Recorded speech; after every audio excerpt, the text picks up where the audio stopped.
Tally prime में आज की क्लास में हम सीखेंगे वाउचर्स के बारे में। वाउचर्स की एक क्लास हम ऑलरेडी डिस्कस कर चुके हैं। आज ये वाउचर्स की सेकंड क्लास है। अगर आपने वो क्लास ज्वाइन नहीं की है तो मैं उसका डिस्क्रिप्शन में लिंक दे दूंगा, वहाँ से जाकर आप उस वीडियो को देख सकते हैं। इससे पहले के वीडियो में हमने बात की थी कॉन्ट्रा, पेमेंट और रिसिप्ट के वाउचर में किस तरीके से एंट्री की जाती है। आज हम सीखेंगे परचेज़ और सेल्स के वाउचर के बारे में। टैली के अंदर परचेज़ का सीधा सा मीनिंग होता है माल खरीदना, मतलब गुड्स परचेज़ करना। गुड्स परचेज़ करने के लिए हम परचेज़ का वाउचर यूज़ करते हैं, गुड्स सेल करने के लिए हम सेल का वाउचर यूज़ करते हैं। अगर आपको असेट्स परचेज़ करनी है तो F5 मतलब पेमेंट का वाउचर यूज़ होगा, बट आपको गुड्स परचेज़ करना है तो पेमेंट का वाउचर यूज़ होगा। ये चीज़ थोड़ी सी आपको याद रखनी है। अगर आपको असेट सेल करनी है तो F6 मतलब रिसिप्ट का वाउचर यूज़ होगा। अगर आपको गुड्स सेल करना है तो F8 यानी सेल्स का वाउचर यूज़ होगा। अब हम बात करते हैं परचेज़ के वाउचर की। तो परचेज़ का वाउचर F9 जो कि आपको साइड में इसका शॉर्टकट नज़र आ रहा है, जैसे ही हम इसको ओपन करेंगे सबसे पहले आपसे ये पूछता है सप्लायर इनवॉइस नंबर। वो इज सप्लायर, सप्लायर मतलब वो पार्टी जिससे आप माल खरीद रहे हो। इनवॉइस नंबर का मतलब उसने आपको बिल दिया होगा, वो बिल नंबर आपको यहाँ पे डाल देना है। जिस दिन आप माल खरीद रहे हो वो दिन की वो डेट आपको यहाँ पे इंसर्ट कर देनी है। और डेट चेंज करने का शॉर्टकट मैं आपको ऑलरेडी बता भी चुका हूँ, और आपको यहाँ से भी नज़र आ रहा है जो बटन बार है, इसमें सारे शॉर्टकट्स ऑलमोस्ट नज़र आते हैं। एक बार फिर से मैं आपको बता दूँ, अगर किसी शॉर्टकट के नीचे सिंगल लाइन बनी हुई है तो वो ऑल्ट के साथ यूज़ होगा। अगर किसी शॉर्टकट के नीचे डबल लाइन बनी हुई है वो कंट्रोल के साथ यूज़ होगा। फॉर एग्ज़ाम्पल यहाँ पर आपको एक्सपोर्ट का जो ऑप्शन नज़र आ रहा है, इसके नीचे सिंगल लाइन बनी हुई है, इसका मतलब एक्सपोर्ट का शॉर्टकट है ऑल्ट के साथ ई। और उसी के अलावा आपको चेंज मोड, यहाँ पे आपको एच के नीचे डबल लाइन बनी हुई है तो इसका शॉर्टकट है कंट्रोल के साथ एच। तो ये शॉर्टकट्स आपको देख लेने हैं। चलिए आ जाते हैं अपने टॉपिक पे। सप्लाई इनवॉइस नंबर हो गया, डेट हो गया, पार्टीज अकाउंट नेम। किसी भी पार्टी से जब हम माल खरीदते हैं तो उसके हमारे पास 3 ऑप्शन होते हैं। मतलब हम कैश में भी परचेज़ कर सकते हैं, हम क्रेडिट पे भी परचेज़ कर सकते हैं, और सामने वाली पार्टी को हम चेक या फिर किसी अन्य डिजिटल फॉर्मेट से हम पेमेंट कर सकते हैं। अभी मैं आपको कैश में परचेज़ करने की एंट्री सिखा रहा हूँ। यहाँ पर हम पार्टीज अकाउंट नेम में कैश सेलेक्ट कर लेंगे। यहाँ पे आपसे पूछता है receipt note number, receipt document number, carrier number, bill of landing. इस पार्टी ने जो आपको बिल भेजा होगा उस बिल के अकॉर्डिंग आपको यहाँ पर सारी डिटेल फिल कर देनी है। मोटर व्हीकल नंबर वगैरह सारी चीज़ें आपको मिल जाएगी। परचेज जब आप करते हो तो बिल आपको सामने वाली पार्टी बना के देती है, तो आपको इतनी टेंशन लेने की ज़रूरत नहीं है, बस आपको बिल की कॉपी करनी है। सप्लायर, बिल फ्रॉम, किस पार्टी से बिल आया है, उसका नाम, उसका एड्रेस, उसका स्टेट, उसका कंट्री, ये सब चीज़ें आपको फिल कर देनी है। परचेज़ के लेज़र में आपको परचेज़ का लेज़र बनाना है। यहाँ से मैं क्रिएट कर लेता हूँ। इसका शॉर्टकट ऑल्ट के साथ सी होता है, और आप डायरेक्ट भी बना सकते हो।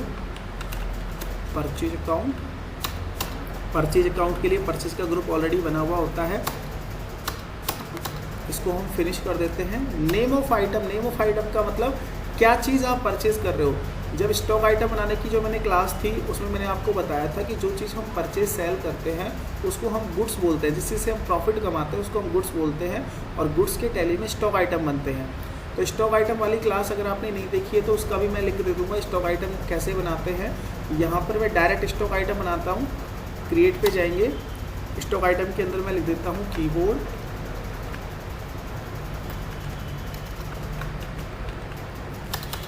इसको मैं डाल देता हूँ कंप्यूटर पार्ट्स।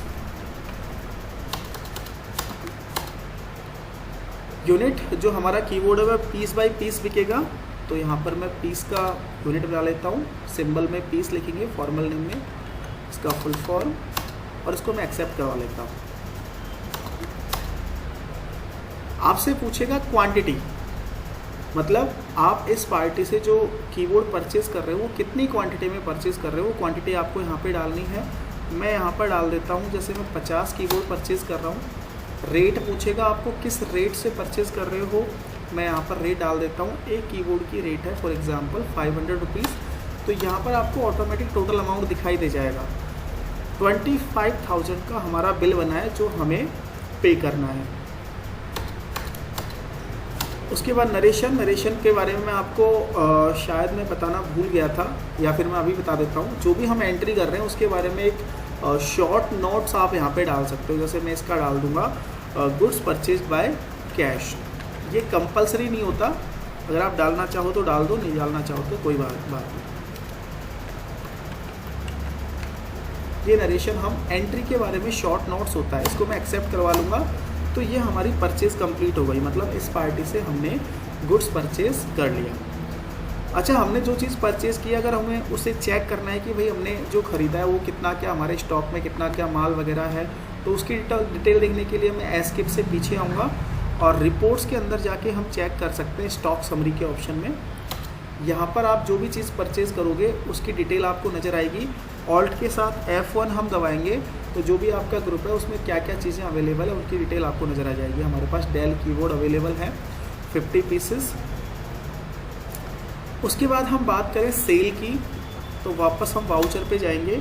F8 से मैं सेल के वाउचर को ओपन कर लूँगा, जो शॉर्टकट आपको यहाँ पे नज़र आएगा।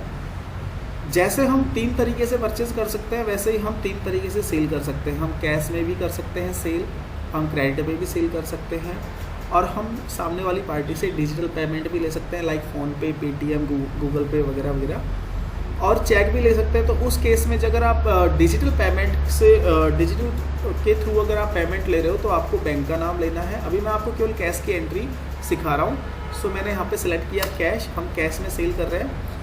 Delivery note number, dispatch document number, dispatch through, destination, ये सारी डिटेल जब आप बिल बना रहे हो सेल का तो आपको ये सारी डिटेल आपको फिल करनी पड़ती है। जैसे डिस्पैच डॉक्यूमेंट नंबर का मतलब होता है आपने जो अगर ट्रांसपोर्ट के थ्रू माल भेजा है तो उसका बिल्टी नंबर और किसके थ्रू गया है, उसका कैरियर का नाम, ये सारी चीज़ें आपको फिल करनी पड़ती है। उसके अलावा यहाँ पर पार्टी की डिटेल, जिस पार्टी को हम सेल कर रहे हैं मतलब वो हमारा बायर होगा, उस बायर की डिटेल हम यहाँ पर फिल कर देंगे। जैसे परचेज के लेजर में परचेज अकाउंट बनाते हैं वैसे सेल्स के लेजर में हम बनाते हैं सेल्स अकाउंट। सेल्स को सेल्स के ग्रुप में बंद कर देंगे और मैं इसको एक्सेप्ट करवा लेता हूँ। जो चीज़ हमारे पास अवेलेबल है हम वही सेल कर सकते हैं। हमने क्या चीज़ परचेज़ की थी, कीबोर्ड परचेज़ किए थे, तो यहाँ पर देखो आपको दिखा रहा है कीबोर्ड के 50 पीस हमारे पास अवेलेबल हैं। जो चीज़ हम परचेज़ करते हैं वही चीज़ हम सेल करते हैं। Dell keyboard 50 pieces. अच्छा, हम मैक्सिमम कितने पीस सेल कर सकते हैं, तो मैक्सिमम हम 50 पीस सेल कर सकते हैं। अगर आप इससे ज़्यादा सेल करने की ट्राई करोगे तो ये नेगेटिव स्टॉक आपको दिखा देगा। एंड हम बिज़नेस कर रहे हैं तो सिंपल सी बात है, जितने का हम परचेज़ कर रहे हैं उससे ज़्यादा कुछ ना कुछ प्रॉफिट ऐड करके ही हम सेल करेंगे। फॉर एग्जांपल मैं 10 पीसेस सेल कर रहा हूँ, 500 रुपये में मैंने ख़रीदा था, 550 रुपये में मतलब 550 रुपये में मैं सेल कर देता हूँ उसको। वापस नरेशन पूछेगा, नरेशन में हम डाल सकते हैं कैश सेल। मैं इसको स्किप कर रहा हूँ और मैं इसको एक्सेप्ट करवा लेता हूँ। अब अगर आप स्टॉक समरी में जाके चेक करोगे तो हमारे पास जो कीबोर्ड है वो ओनली 40 पीस अवेलेबल है, बिकॉज हमने 50 पीस परचेज़ किए थे और 10 पीस हमने सेल कर दिए। तो हमारे पास कितना स्टॉक बचा, 40 पीस का स्टॉक बचा। तो आज की क्लास में हमने सीखा बिल्कुल सिंपल तरीके से नॉर्मल परचेज़ करना एंड नॉर्मली सेल करना। इससे आगे की जो भी क्लासेस हैं वो हम आगे की वीडियोस में कंटिन्यू करेंगे। जुड़े रहिए हमारे चैनल के साथ।